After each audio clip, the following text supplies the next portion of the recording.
In this clip, we are going to grade the shot. If you want to follow along, you can open the file m6_03 in the nuke directory. So here, the grading is really up to you. You can do whatever you want. Personally, I think I like the image as it is right now, but I'd like to correct two things. First, the dark values here are really too black, and it kind of jumped to my eyes when I'm looking at the image, which is overall pretty mellow. Then I like to balance the colors because there is a strong magenta feeling here, and I like my image to be overall cooler. The blue to be bluer instead of violet, and the yellow to be less orange. But first thing first, let's address this black issue. So I really want to affect only the dark values here and leave the rest of the image as it is. This is why I think that I should do a luminance selection to isolate only the darker parts I want to correct. So I will create a keyer and I will connect it after my Z defocus. And then hook up my viewer to that keyer, and by checking the alpha by hitting the A key on the viewer, let's try to isolate only the darker values. So I can easily keep only the blacks by increasing the whites over there, and I will increase a little bit the black as well, just to mark the contrast. And now, of course, I will invert that matte with an invert node.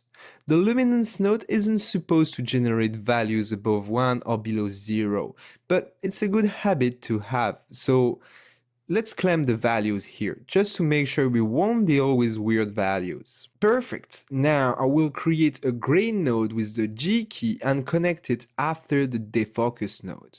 I will plug my mask to the mask input. So I will be able with that mask to correct only the white part of the mask, so the shadows here.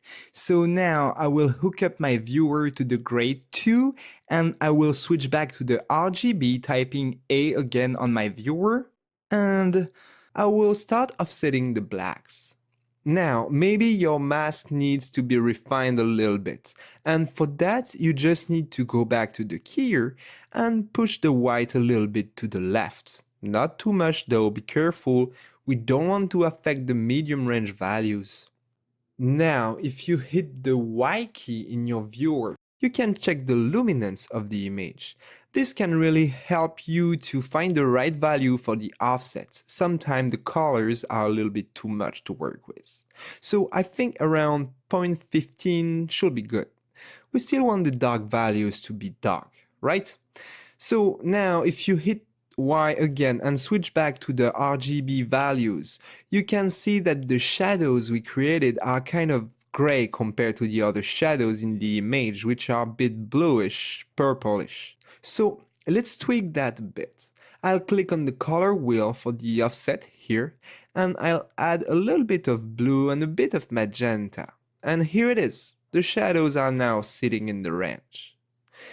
Okay, next, as I said at the beginning of this clip, I'd like to be overall cooler, to get rid of this magenta violet feeling. Well, I think I just need to remove overall some red. So let's create another grade node and hook it up after the one we already have. And I don't want to change too much the dark values, neither the brights. So let's do a simple gamma correction, but just on the red channel.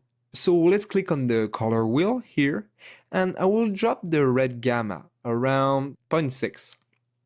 Alright, this is it. Keep it simple. Now it's up to you. If you want to push the color correction further or not, you can increase the contrast or totally change the color. I leave you this decision. In the next clip, I will add a vignette and what I'm calling a light bleed. See you there.